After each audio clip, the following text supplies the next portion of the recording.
2 days after the robbery of millions of euros at Rennes, internal security measures continue to be the same, though outside patrols are being conducted by the armed forces and the police. Experts accuse the Minister of Infrastructure and the Civil Aviation Authority for not taking measures against the Rennes concessionaire for security measures. Lulzim Basha stopped for a meeting with the DP structures in Vlora, where he invited the citizens to join the protest on April 13, adding they will not dialogue with Edi Rama.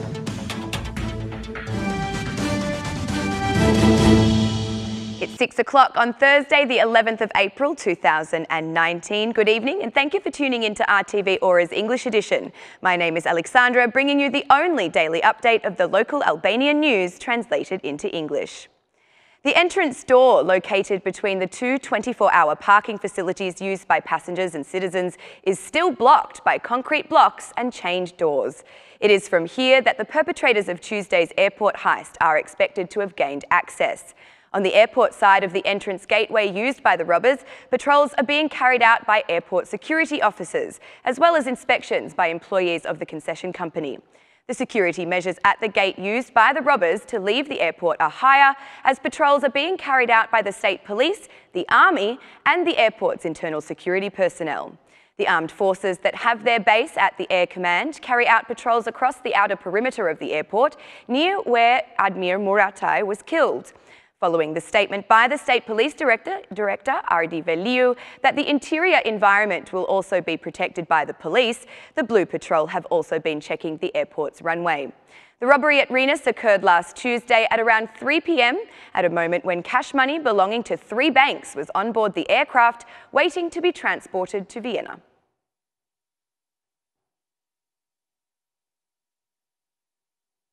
The Minister of Infrastructure and Energy is responsible for the non-implementation of security measures by the Rennes concessionaire.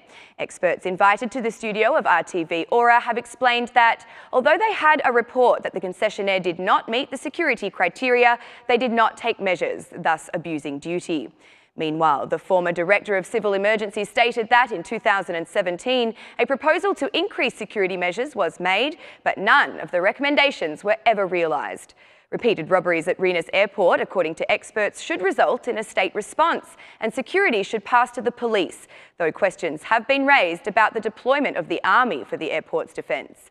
Civil aviation expert Dritan Gojai, invited to RTV Ora, gave the example of Greece when he said that Albanian state should have done something about airport security when the first robbery happened to avoid this latest episode.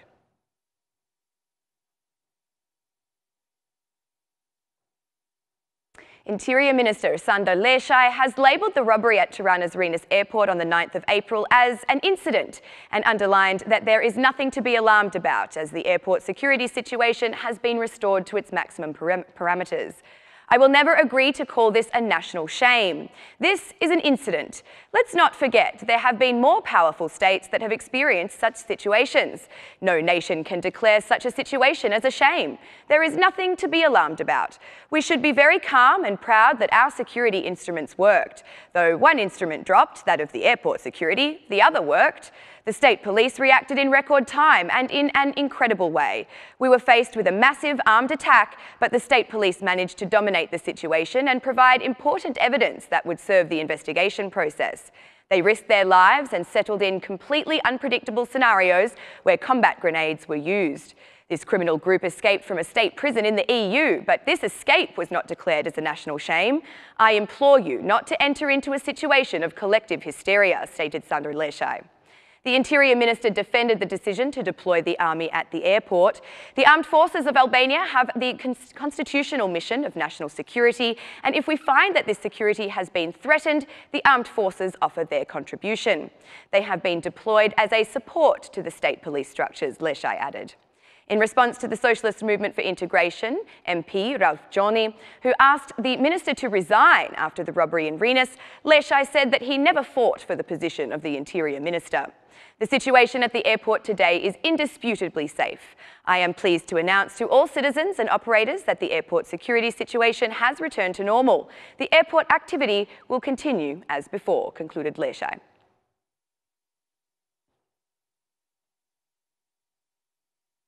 Democratic Party Chair Lulzim Basha invited the citizens of Vlora to join the protest on April 13. Basha noted that during these 6 years, Edi Rama has built an Albania that cooperates with crime. The chair of the opposition said Edi Rama's position at the head of the government is the worst bill for the country and its citizens. Basha said there would be no compromise with Rama. Lulzim Basha expressed the opposition's determination for a battle with no return until Edi Rama's departure and the establishment of a transitional government as a prerequisite for political dialogue.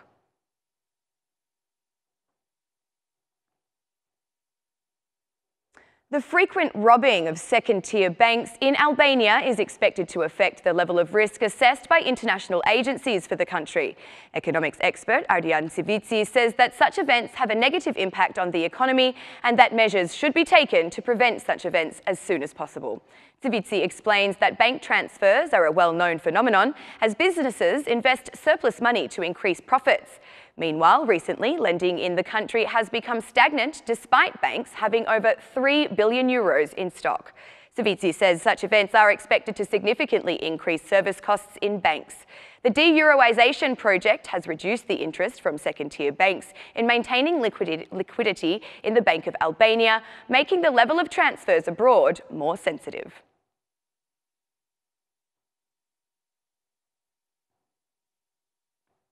During his speech from the podium of the Assembly Hall, Prime Minister Edi Rama made absolutely no mention of the €10 million heist which occurred at Tirana's Renus airport. The head of the government is working on the balance of the government's work by stating that Albania has accomplished its duties, while the decision of June will depend on the internal debates of the European Union countries. Decision-making in the European Council is the result of internal debate in that council, said Edi Rama. Edi Rama accused the opposition outside the parliament as being an obstacle for the opening of negotiations by giving space to the creation of alliances with countries that do not want the integration of Albania in the European Union. From within the country, forces are given fuel against the interest of this country and for the creation of alliances with forces that are set against enlargement, said Rama. The Socialist Party does not intend to remove itself from power, at least until the moment of membership for Albania into the European Union. I do not know when Albania will join the European Union because this does not only depend on us. But I do know that until this happens, the Socialist Party is going to be here making majority decisions, said Rama. Representative Rudina Hajdari was in agreement on the report on the progress of Albania, which stated that Macedonia is much more likely than Albania to receive a positive response from Brussels. Macedonia has made concrete steps, not Albania, said Rudina Hajdari. Also, 3 more MPs from the Democratic Party list were sworn in during the plenary session, being Kora Blita, Halil Yakimi and Arlin Chachani.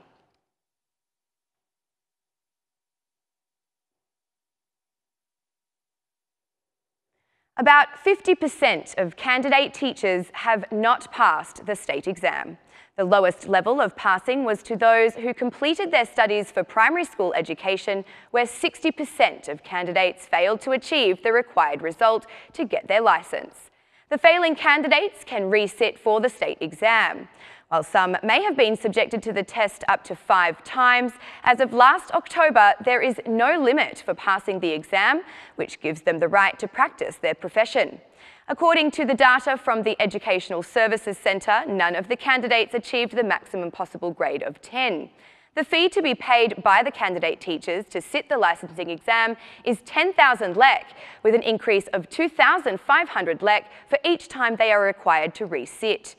788 persons who completed high school education in 23 teaching profiles underwent the licensing exam in March, but only 49.6% of them have passed it.